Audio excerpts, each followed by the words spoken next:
Yeah, so this kid named Onision on the website that I'm on right now, YouTube, he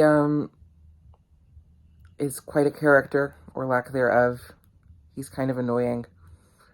And honestly, I'm kind of bored to talk about him because it's been my obsession the past few days, the past week or so even, as far as just heh, my obsession. No, I would not think of him that way. Um but he is narcissistic. He is physically, mentally, and emotionally abusive. He is arrested in his mental and behavioral development.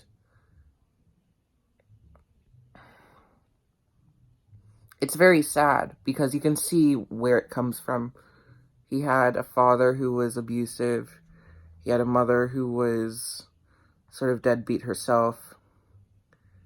And a lot of it stems from his divorce from Sky in 2010. That seems to have scarred him in such a way that his entire YouTube career, just as it was taking off, which was around then, never really developed into anything respectable.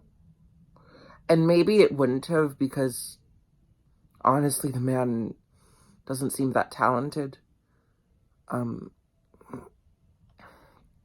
he seems to exploit very minute things, minute ways of humor, and expects to garner large amounts of devotees to watch them and applaud him for them.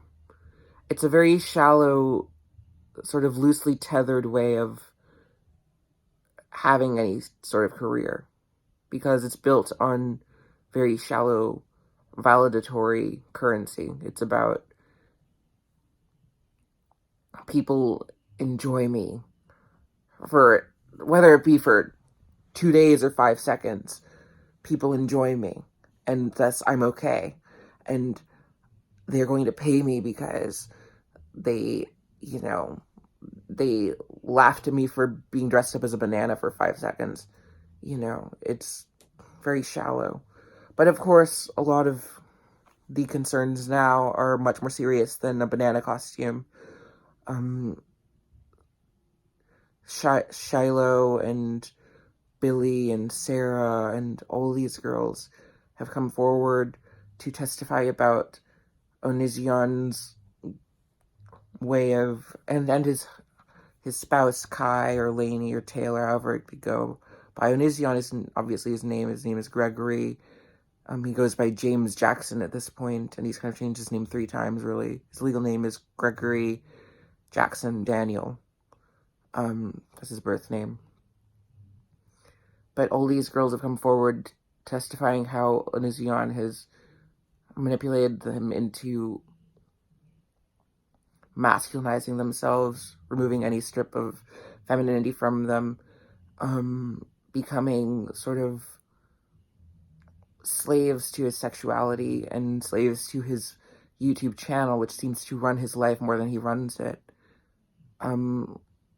It's a very sad scenario.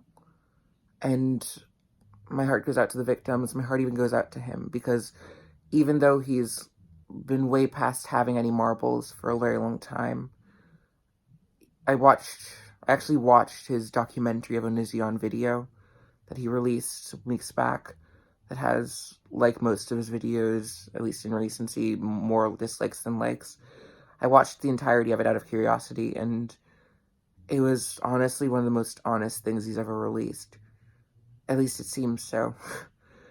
Because he painted himself as just as bad, if not worse, than most people see him. He did this firsthand. His own hands did this. Painted himself as someone who was not, who was worthy of love, but recognized and accepted it as he's never going to receive it anytime soon, and will never be recognized as someone who deserves it anytime soon. And for good reason. But he believes it's for good reason. He believes that he's a narcissist. He believes he's a predator. He admitted to it in minutes 11 to 13 of the video. He sees himself as a problematic person. He really does. At the same time, though, he sees himself as himself. And thus, he feels like he's just a victim of the circumstances that caused him to be this way. And thus, in a way, he doesn't feel like he's to blame. He feels victimized, but at the same time he sees that he is the one to blame for his victimization. It's a very sad scenario that happens to most criminals, I suppose. That they fall down this rabbit hole of criminal behavior, and then they find they're ashamed and stricken by what they've become.